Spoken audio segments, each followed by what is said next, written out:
Basta na lang sumama pa Maynila ang probinsyanang ito sa lalaking bakasyonista sa kanilang lugar. Sa huli ay pagsisisihan niya pala ito.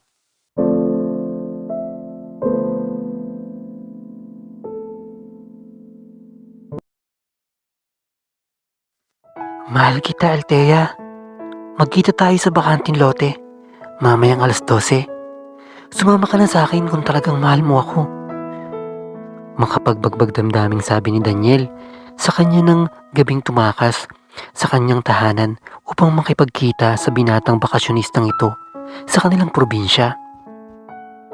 Taga Maynila si Daniel at agad silang nagkagustuhan ng dalagang si Althea sa maiksi lamang na panahong pananatili ng binata sa kanilang lugar.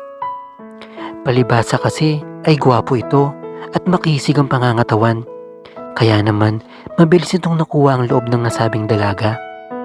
Dahil doon ay walang pagdadalawang isip na sumang-ayon sa kanya si Althea.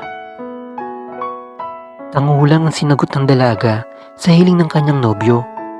Kahit pa nga anong pagtutol ang gawin ng mga magulang niya sa pakikipagrelasyon niya dito, ay wala silang magawa upang pigilan siya sa pagmamahal niya dito.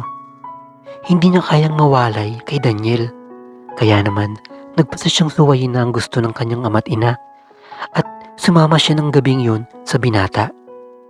Sa muli itong pagbalik sa Maynila, nakipagtanan siya sa lalaking hindi pa naman niya lubos na kilala, nang hindi man lang nag-iisip kung ano ang mangyayari at kakainatnan ng kanyang gagawin. Ni hindi pa nga nakapagtapos si Althea ng pag-aaral dahil kakatapos lamang niya sa senior high school. At kaka-18 anyos pa lamang niya. Dahil doon ay wala siyang kaalam-alam sa buhay na naghihintay sa kanya sa Maynila. Noong una ay maayos naman ang trato ni Daniel sa kanya. Nangungupahan sila sa isang maliit na apartment at masaya sila kahit maliit lang ang kita ng lalaki. Ngunit ilang buwan pa lamang ang tinagal niya doon at lalo na nang agad siyang magdalang tao. Wala pa man silang 1 taong nagsasama ng lalaki. Habang lumalaki ang kanyang tiyan, ay unti-unti na rin niyang nakikita ang tunay na ugali ni Daniel. Nagsimula na kasi itong malamig sa kanya buhat nang magkaroon na ng pagbabago sa kanyang pisikal na itsura. Dahil hindi na magkaundaw-gaga si Althea sa mga gawaing bahay. Ganun pa man, ay tinis niya yon hanggang sa siya ay makapanganak at tuluyan na ngang mawala ng oras sa sarili. Ibinuhos ni Althea ang lahat ng kanyang atensyon sa pag-aalaga ng kanilang anak at ng kinakasamang si Daniel. Kaya naman, nawala na siya ng pagkakataong mag-ayos man lang sa kanyang sarili. Sunod-sunod ng ginagabi ng uwi si Daniel. Isang gabi ay nagpasa siyang lumabas upang sunduin ito sa pinagkatrabaho nitong construction site. Wala na kasing gatas at diaper ang kanilang anak at panay na ang iyak nito. Kaya naman, iniwan muna niya ito saglit sa pangangalaga ng kanilang kapitbahay. Laking gulat ni Althea at halos gumuho ang mundo niya nang sa kanyang pagdalo sa pinagkatrabaho ni Daniel ay nakita niya yung may kahalikang ibang babae. Ganoon na lamang ang galit niya, kaya naman sinugod niya ang mga ito. Ngunit imbis na magsisi ay nagulat siya sa sunod na ginawa sa kanya ni Daniel.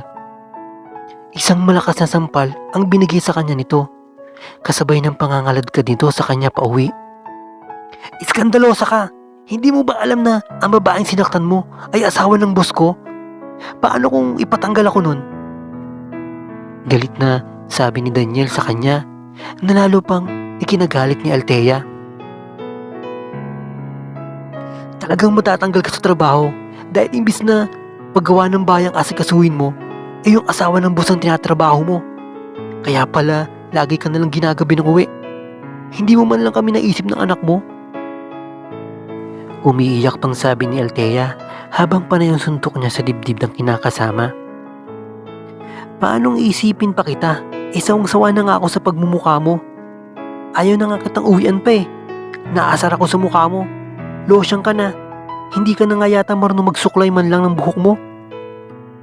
Pagkatapos ngayon ay nagtataka ka kung bakit nagawa kitang ipagpalit sa iba? Matapos ang pagtatalo nilang yon, ay muling lumabas si Daniel ng kanilang bahay. Naiwan doon si Althea na puno ng paghihinagpis at pasa, dulot ng pananakit sa kanya ng kinakasama. Kaya nagpasa siyang mag-impake ng gamit nila ng kanyang anak.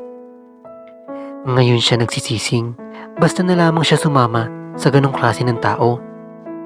Kaya naman kahit pa harapin niya ang galit ng kanyang mga magulang ay tatanggapin niya. Basta't uuwi sila ng kanyang anak sa probinsya. Nang gabing yon, lingid sa kaalaman ni Daniel, ay umuwi nga sina Althea at ang kanyang anak sa probinsya upang mag-umpisa ulit ng panibagong buhay. Galit man sa kanyang mga magulang, ay tinanggap pa rin siya nito. Dala ang leksyong natutunan niya sa nangyari sa kanyang buhay, ay muli nagsimula si Althea sa tulong ng kanyang mga magulang na noon ay sinuway niya. Ngunit ngayon ay iba na, sapagkat hindi na lamang sarili niya ang isipin niya, kundi ang kapakanan ng kanyang anak. Kaya't sigurado siya na sa pagkakataong ito ay magiging mas matalino na siya sa mga susunod na pagdesisyon sa kanyang buhay.